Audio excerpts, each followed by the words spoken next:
वज़ीर-ए-आज़म नरेंद्र मोदी ने आज प्रधानमंत्री राष्ट्रीय बाल पुरस्कार के फातिह तलबा से एक ऑनलाइन तकरीब में तबादला ख्याल किया।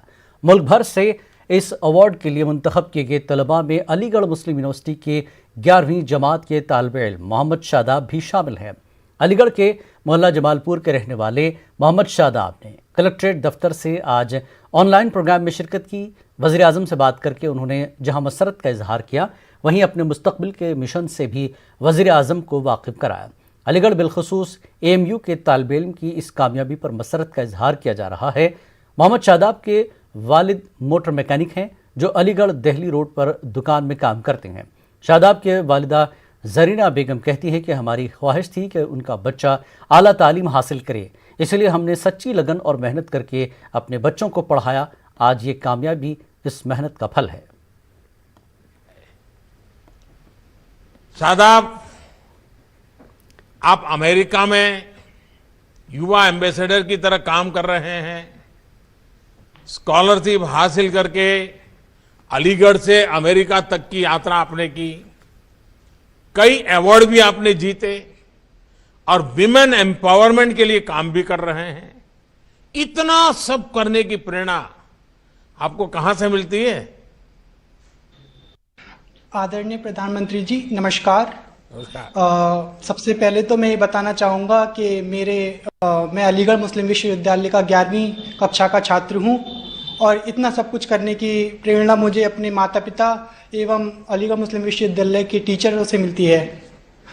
जैसा कि हम सब जानते हैं कि अलीगढ़ मुस्लिम यूनिवर्सिटी एक ऐसी जगह है जिसने इस दुनिया को बहुत अच्छे अच्छे जेम्स दिए हैं।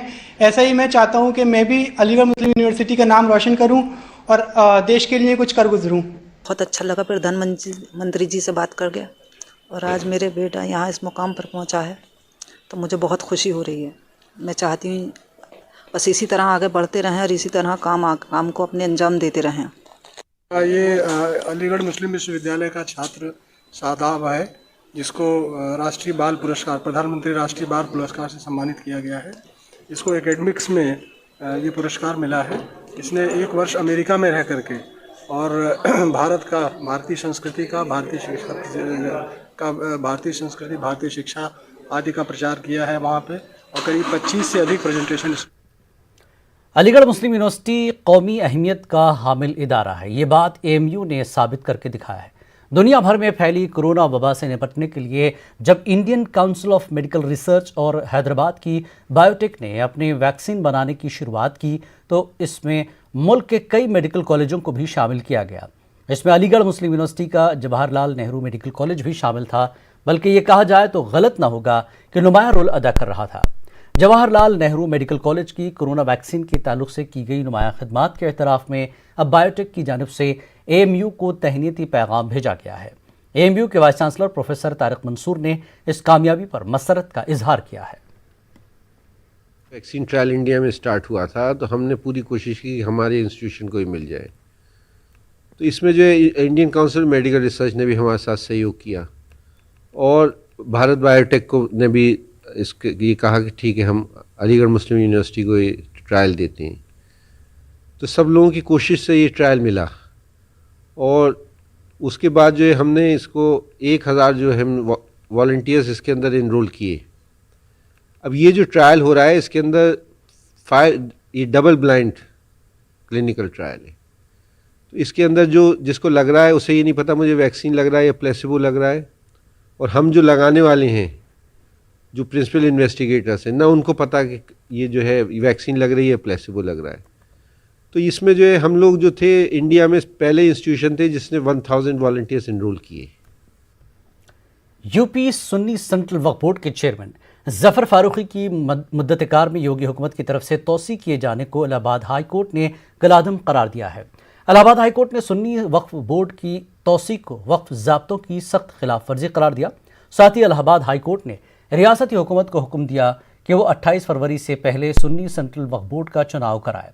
हाई कोर्ट ने अपने फैसले में यह भी कहा है कि वक्फ बोर्ड का चुनाव रियासत के एडिशनल प्रिंसिपल सेक्रेटरी अक़लियती बहबूद की निगरानी में कराया जाए।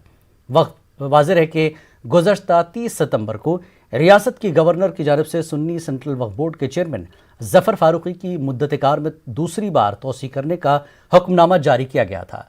जफर फारूकी की मुद्दत-ए-कार में तोसी के खिलाफ लखनऊ के ज़मीर नकवी और इलाहाबाद के जावेद मोहम्मद की जानिब से इलाहाबाद हाई कोर्ट में अर्जी दाखिल की गई थी।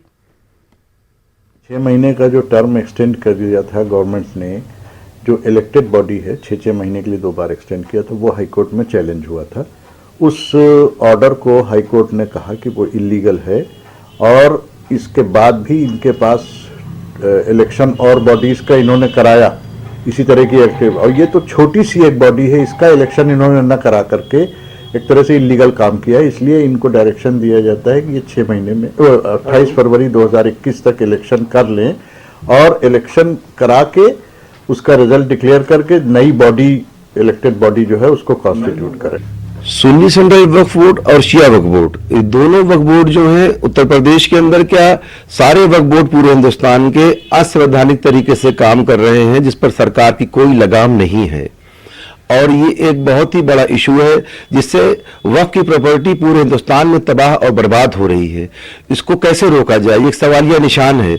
जब भारतीय जनता पार्टी की सरकार बनी तो हम लोगों को उम्मीद हुई कि इन्होंने कहा सबका साथ सबका विकास होगा, लेकिन उन्होंने कोई भी अपनी नजर वक्फ बोर्ड पर नहीं डाली। वक्फ बोर्ड में जो खराबियां पहले से चली आ रही थी वो अभी भी कंटिन्यू हुए। मेरठ के भावनपुर थाना इलाके में जानी गांव के मदरसा नूरुल उलूम में एक स्कॉलरशिप तकसीम में धांधली का मामला सामने आया था। स्कॉलरशिप तकसीम में बदनवानी की यह खबर न्यूज़ 18 उर्दू पर नशर होने के बाद महकमे अक़लियती फलाह बहबूद ने मामले की तफसीली जांच की है, जिसमें तकरीबन 5.5 लाख की स्कॉलरशिप हड़पने का मामला उजागर हुआ है।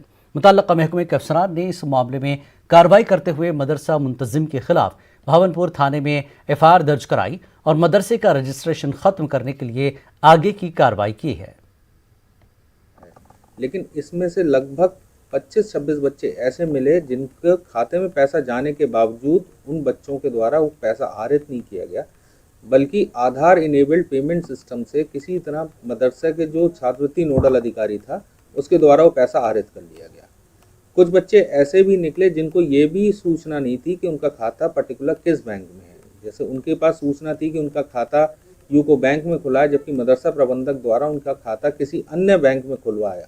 वो सब कूट रचित अभिलेखों का इस्तेमाल करते हुए मदरसा प्रबंधक द्वारा ये किया गया। इसमें जो मेन गलती पाई गई वो मदरसे के जो छात्रवृत्ति नोडल अधिकारी हैं सरफराज, उसके द्वारा ही ये पूरे कार्य को अंजाम दिया गया है और इसी के विरुद्ध, सरफराज के विरुद्ध ही ये छात्रवृत्ति का गबन करने में और गलत तरीके से धनराशि का आहरण करने के संबंध में थाना भावनपुर में एफआईआर दर्ज कराई। मुल्क में ख़वातीन के तई हुकूमतें संजीदा हैं और उनकी तरक्की फलाह बहबूद के लिए मुसलसल कोशिशें भी कर रही हैं। ख़वातीन के अंदर खुद एतमादी को बढ़ाने के लिए उत्तर प्रदेश हुकूमत की जानिब से मिशन शक्ति प्रोग्राम शुरू किया गया है, जिसके तहत आज यौम इत्फ़ाल बराए ख़वातीन के मौके पर अलीगढ़ में रुद्राक्ष डिग्री कॉलेज में ज़ेर तालीम BSc की तालिबा खुशी कुमारी को एक दिन का SSP नामजद किया गया। इस दौरान जहां अलीगढ़ ज़िले के SSP मुनिराज जी मौजूद रहे, वहीं दीगर अफसरान भी शरीक हुए। एक दिन की SSP बनी खुशी कुमारी ने अवामी शिकायत को सुनते हुए फरियादों के मसाइल से मुतल्लिक़ अफसरान को वाकिफ़ कराते हुए उनके हल के अहकामात भी सादर किए। इस दौरान उनके अहकामात पर थाना गांधी पार्क में एक एफआईआर भी दर्ज की गई। SSP का चार्ज मिला है एक दिन के लिए और मैं यहाँ पर आई हूँ और मेरे सामने बहुत सारे केस भी आए। उनमें से साइबर क्राइम एंड महिला सशक्तिकरण का भी केस आया, जिसमें मैंने देखा और उस पर एफआईआर दर्ज कराई। किस तरह की फीलिंग है आपकी? बहुत अच्छा लग रहा है मुझे यहाँ बैठकर। मिशन शक्ति के तहत कानपुर में भी मधु यादव को एक दिन का DM बनाया गया। लड़कियों की हौसला अफजाई के लिए इस तरह के प्रोग्राम का इनेकाद किया गया। इसी कड़ी के तहत कानपुर के DM आलोक तिवारी ने टॉपर मधु यादव को एक दिन का DM बनाया। इस दौरान मधु ने कई प्रोग्रामों में शिरकत की। भाग लेने वाले सभी लोगों का धन्यवाद देना चाहती हूँ जिन्होंने इस कार्यक्रम को अत्यंत सुचारू रूप से चलवाया, और उन मतदाताओं को जागरूक करना चाहती हूँ जो आज भी घर में रहते हैं और मतदान करने नहीं जाते हैं और अंततः आकर के सरकार को दोष देते हैं। तो कृपया ऐसा मत करिए, अपने मत का प्रयोग करिए और अच्छी सरकार को चुनिए। ज़राई क़वानीन को ख़त्म करने के मुतालबे को लेकर गुज़श्ता 2 माह से दिल्ली बॉर्डर पर जारी किसानों के एहतजाजी धरने के साथ 26 जनवरी को ट्रैक्टर रैली निकालने के ऐलान के बाद मगरबी यूपी के किसान भी इस रैली में शामिल होने के लिए गाजीपुर बॉर्डर को रवाना हो रहे हैं। भारतीय किसान यूनियन से वाबस्ता किसान बड़ी तादाद में कल और आज मेरठ, बिजनौर और मुजफ्फरनगर से गाजीपुर बॉर्डर के लिए रवाना हुए। मेरठ से होकर गाजीपुर बॉर्डर के लिए रवाना होने वाले किसान ट्रैक्टर के अलावा ट्रैक्टर ट्रॉली पर ज़राअत में इस्तेमाल होने वाले सामान की झांकी बनाकर ले जा रहे हैं और इसे यौम जमहूरिया की झांकी की तर्ज पर ट्रैक्टर रैली में पेश करने की कोशिश कर रहे हैं।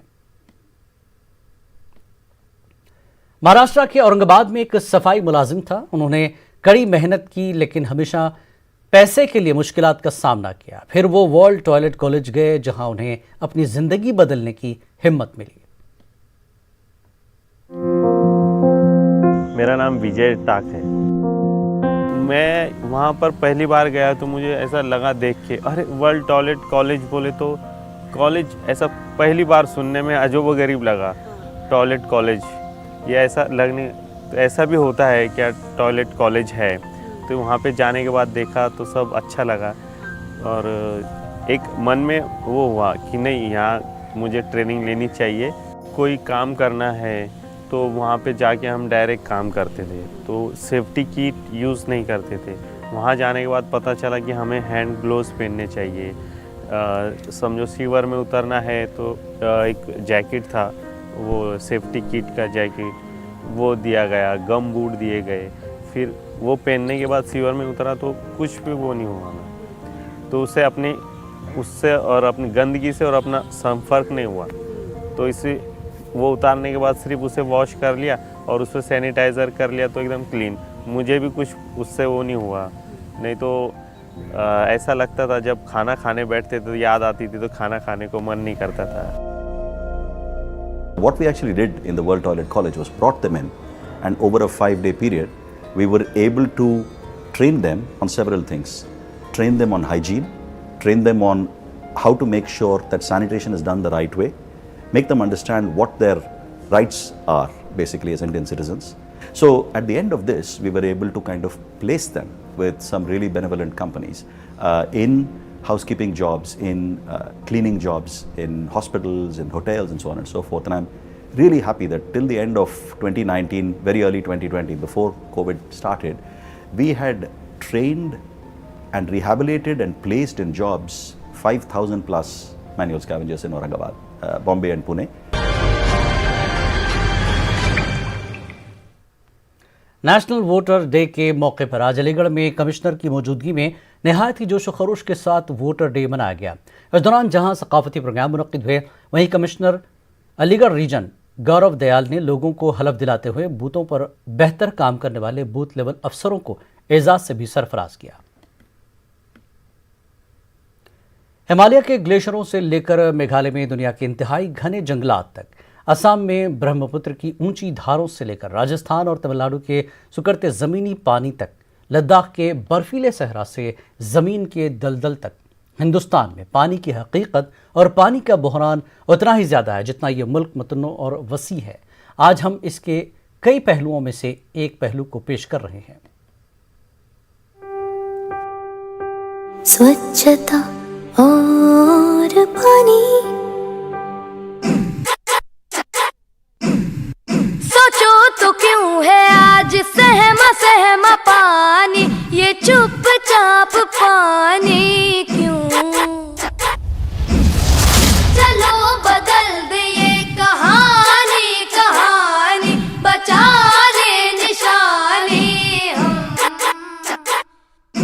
पूछेगी धरती तब कहाँ थे तुम, नदी रो रही थी तब कहाँ थे तुम। स्वच्छता और पानी हमको बचानी है ये जिंदगानी। और इस वक्त की अहम और बड़ी खबर आपको देंगे। मौलाना कल्बे सादिक को पद्म भूषण अवार्ड, बाद-अज़-मर्ग अवार्ड के लिए किया गया मुंतखब। बड़ी खबर, बड़ा एजाज, मौलाना कल्बे सादिक को पद्म भूषण अवार्ड का ऐलान किया गया है। बाद-अज़-मर्ग अवार्ड के लिए मुंतखब किया गया है कल्बे सादिक को। मौलाना कल्बे सादिक को पद्म भूषण अवार्ड, बाद-अज़-मर्ग अवार्ड के लिए किया गया मुंतखब। बड़ी खबर इस वक्त की। और आइए इस वक्त कल्बे नूर साहब हमारे साथ फ़ोन पर जुड़े हुए हैं। कल्बे नूर साहब, आपका पहला रिएक्शन जानना चाहूँगा कि मौलाना कल्बे सादक को पद्म भूषण अवार्ड के लिए मुंतखब किया गया है, क्या कहेंगे इस पर? हम हुकूमत और मिनिस्ट्री का बहुत बहुत शुक्रिया अदा करते हैं कि उन्होंने एक ऐसी शख्सियत को अवार्ड दिया, अवार्ड की जीनत को और बढ़ा दिया कि जिसने इंसानियत और मानवता और शिक्षा के क्षेत्र में अभूतपूर्व काम किया है, बेमिसाली काम किया है जी। और यानी पूरे हिंदुस्तान के लोगों की डिमांड थी कि उनको अवार्ड मिलना चाहिए, जिसको हुकूमत ने कबूल किया। हम हुकूमत का शुक्रिया अदा करते हैं जी। और इससे लखनऊ वासियों का गर्व और फक्र बहुत बड़ा है जी। तो उनकी एक ऐसी शख्सियत जो उनके बीच में पैदा हुई, उसने पूरे देश और आलमी पैमाने पर लखनऊ के मान सम्मान को बढ़ाया। जी बिल्कुल। नूर साहब, कल्बे सादक साहब ने बैनुल-अक़वामी सतह पर अपने कामों से जो पहचान बनाई थी, जिसकी वजह से बैनुल-अक़वामी सतह पर कल्बे सादक के साहब के इंतकाल के बाद लोगों ने जिस दुख और दर्द का इजहार किया और एक तरह से ये माना कि खला को पुर कैसे किया जाए, एक बड़ी सोच के तौर पर रहा कि कैसे खला को पुर किया जाए। तो ऐसे में सरकार की तरफ से पद्म भूषण के लिए मुंतखब करना एक तरह से कल्बे सादक साहब की जो है रूह को एक तरह से सुकून मिला है। आज कैसे मानते हैं इसको? रूह को तो उनकी सुकून मानवता की खिदमत करके मिलता था, लेकिन हाँ, उन लोगों जो उनको चाहते हैं, लाखों करोड़ों लोग दुनिया भर में, उनको ये सम्मान की खबर सुनकर बहुत सुकून मिला है। जी बिल्कुल। हालिया राजनाथ सिंह साहब ने भी मुलाकात की थी अहले खाना से, क्या इसी सिलसिले में मुलाकात थी, क्या कुछ था? नहीं, ऐसी कोई बात नहीं हुई थी, ये तो आज हमें मालूम हुआ। और राजनाथ सिंह साहब तो दिल्ली में भी उनको देखने आए, लखनऊ में भी देखने आए जी, और उस दिन तो श्रद्धांजलि देने आए थे। ना उन्होंने कभी डिमांड रखी, ना हम लोगों ने कभी डिमांड रखी जी। बस ये सरकार ने और लोग डिमांड कर रहे थे, हमारे हिंदू भाई डिमांड कर रहे थे जी। तो मेरे ख्याल से सबकी बात सुनी और बहुत सही फैसला है, मुनासिब फैसला है। यानी ये एक तरह से सरकार का एक तरह से खराज अकीदत है पद्म भूषण के जरिए कल्बे सादक साहब को। जी बिल्कुल खराज अकीदत है और शुक्रिया हम लोग अदा करते हैं। चलिए, बहुत बहुत शुक्रिया नूर साहब हमसे बात करने के लिए। तो बहरहाल मौलाना कल्बे सादक साहब को पद्म भूषण के लिए मुंतखब किया गया है बाद-अज़-मर्ग। और आइए एक और ख़बर हमारे पास आ रही है। मौलाना वहीदुद्दीन खान को पद्म भूषण अवार्ड और रामविलास पासवान को पद्म भूषण अवार्ड बाद-अज़-मर्ग पद्म भूषण के लिए मुंतखब किया गया है। मौलाना वहीदुद्दीन खान, रामविलास पासवान को पद्म भूषण अवार्ड के लिए बाद-अज़-मर्ग मुंतखब किया गया है। जम्मू कश्मीर के चिमन लाल सप्रू को पद्मश्री अवार्ड बाद-अज़-मर्ग अवार्ड के लिए मुंतखब किया गया है। अदब और तालीम के मैदान खिदमात का एतराफ़। जम्मू कश्मीर के ग़ुलाम रसूल ख़ान को पद्मश्री, असम के इमरान शाह पद्मश्री के लिए मुंतखब। अदब और तालीम के मैदान में खिदमात का एतराफ़। जहां मौलाना कल्बे सादक साहब को मुंतखब किया गया है बाद-अज़-मर्ग, वहीं पर अब मौलाना वहीदुद्दीन खान को पद्म भूषण अवार्ड, रामविलास पासवान को पद्म भूषण अवार्ड बाद-अज़-मर्ग पद्म भूषण के लिए मुंतखब किया गया है। जम्मू कश्मीर के चिमन लाल सप्रू को पद्मश्री अवार्ड बाद-अज़-मर्ग अवार्ड के लिए इन्हें भी मुंतखब किया गया है। अदब और तालीम के मैदान खिदमात का एतराफ़ है। जम्मू कश्मीर के ग़ुलाम रसूल ख़ान को पद्मश्री, असम के इमरान शाह पद्मश्री के लिए मुंतखब हुए हैं। अदब और तालीम के मैदान में खिदमात का ये एतराफ़ है।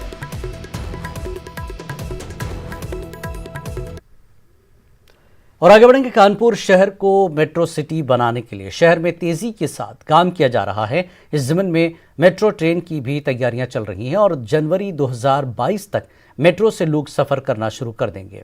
इस हवाले से कानपुर कमिश्नर डॉक्टर राजशेखर ने न्यूज़ 18 से खास बातचीत की। 2022 में मेट्रो की सौगात मिल जाएगी, जिससे लोग सफ़र कर सकेंगे। हमारे साथ कमिश्नर साहब मौजूद हैं। समय समय पर इन्होंने निरीक्षण किया है किस तरह से तैयारियां चल रही हैं। सर, किस तरह की तैयारियां चल रही हैं? आपने कई बार निरीक्षण किया है, किस तेज़ी में कार्य चल रहा है? देखिए, कानपुर शहर जो है उत्तर प्रदेश का सबसे बड़ा शहर है और क्योंकि ये आप कह लीजिए कि इंडस्ट्रियल शहर भी है और आबादी के हिसाब से भी सबसे ज़्यादा है। और इसलिए जो है यहाँ पे एक बेहतर और विश्व स्तरीय एक पब्लिक ट्रांसपोर्ट सिस्टम होना आवश्यक है। उसी को देखते हुए जो है भारत सरकार और उत्तर प्रदेश शासन ने एक आवश्यकता को महसूस करते हुए यहाँ पे मेट्रो कार्य सैंक्शन किया हुआ है और ये भी है कि युद्ध गति से उसका निर्माण का कार्य हो रहा है। और जितने भी अन्य शहरों में जो मेट्रो के काम हो रहे हैं उसके मुकाबले जो है कानपुर का जो मेट्रो का निर्माण का कार्य है बहुत तेज़ गति से है और जो टाइम दिया गया था उस टाइम से एडवांस में जो है वो चल रहे हैं इस पर। और इसमें साथ साथ में ये भी रहता है कि इसका नियमित रूप से इसका निरीक्षण जो टेक्निकल टीम है मेट्रो का उनसे मेट्रो के एमडी उनके थ्रू की जाती है, जिला प्रशासन के द्वारा और हम लोगों के द्वारा भी इसका जो है निरीक्षण की जाती है ताकि इसका निर्माण के साथ साथ इसका जो गुणवत्ता है, क्वालिटी है और उस सेफ्टी मेजर्स है वो सब भी जो है इंश्योर किया जाए। तो बहुत बेहतर तरीके से चल रहा है और हम लोग भी जो है हर महीने एक विजिट करते हैं प्लस हर महीने एक रिव्यू भी रखते हैं कि अगर कोई छोटे छोटे कोई इशू है, समस्या है उनको कंस्ट्रक्शन में हो या कोई और चीज़ में तो उसको संज्ञान में लेके उसको तत्काल निराकरण किया जाए ताकि जो एक निश्चित समय शासन द्वारा दिया गया है उसके अंदर अंदर जो है इस प्रोजेक्ट को कंप्लीट करके इसको जनता को समर्पित किया जाए। तो जिस तरह से आपने देखा कि कमिश्नर साहब का साफ तौर से कहना है कि जिस गति से मेट्रो का निर्माण कार्य जारी है जल्द ही कानपुर वासियों को मेट्रो में सफर करने का मौका मिलेगा। कानपुर से संदीप सविता, न्यूज़ 18 उर्दू। और वही रुख करते हैं बिहार की खबरों का नजर हेडलाइंस पर। लोक जनशक्ति पार्टी के वाहिद रुकन असेंबली राजकुमार सिंह ने नीतीश कुमार की जमकर तारीफ की, कहा पार्टी की राय अलग, मेरी नजर में सीएम ईमानदार। पीएम के साथ संवाद में शामिल हुई साइकिल गर्ल ज्योति, लॉकडाउन में 1200 किलोमीटर साइकिल चलाकर वालिद को लेकर पहुंची थी अपने गांव। यम जमहूरिया परेड की तैयारियां मुकम्मल, पटना का गांधी मैदान सजकर तैयार, पहली बार एटीएस की टीम परेड में होगी शामिल।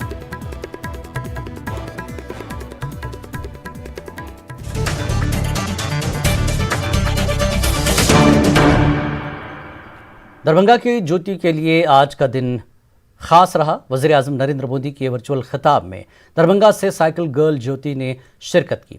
पीएम ने ज्योति की तारीफ की, हालांकि ज्योति की सीधी बात पीएम से नहीं हो पाई जिसका उसे मलाल है।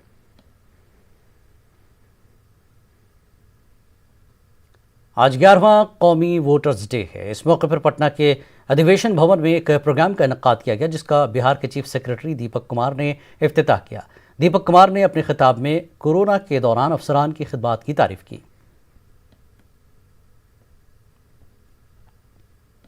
असेंबली इंतखाबात के बाद जेडीयू में बदलाव लगातार जारी है। पुराने पोस्टर को हटाकर नया पोस्टर लगाया गया, लेकिन नए पोस्टर में सीएम नीतीश की तस्वीर नहीं है। इनकी जगह पार्टी का पता और पार्टी के सोशल फोरम की जानकारी दी गई है। जेडीयू में इस तब्दीली का जायजा लिया हमारे नुमाइंदे आनंद अमृतराज ने। तेजी से बहुत कुछ बदल रहा है। राष्ट्रीय अध्यक्ष बदल गए, प्रदेश अध्यक्ष बदल गए और अब बैनर और पोस्टर भी बदलने लगे हैं, लेकिन खबर ये नहीं है।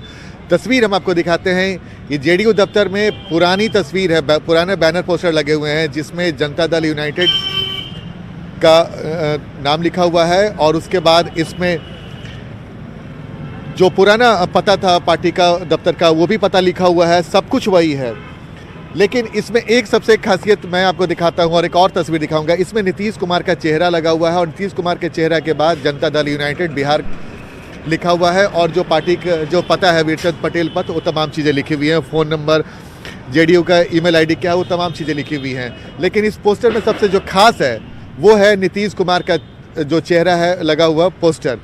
हम एक बार फिर से आपको तस्वीर दिखाने की कोशिश करते हैं। जनता दल यूनाइटेड का पुराना बैनर पोस्टर जिसमें नीतीश कुमार का चेहरा और बाकी पार्टी के बारे में लिखा हुआ है। अब हम आपको एक तस्वीर और दिखाते हैं।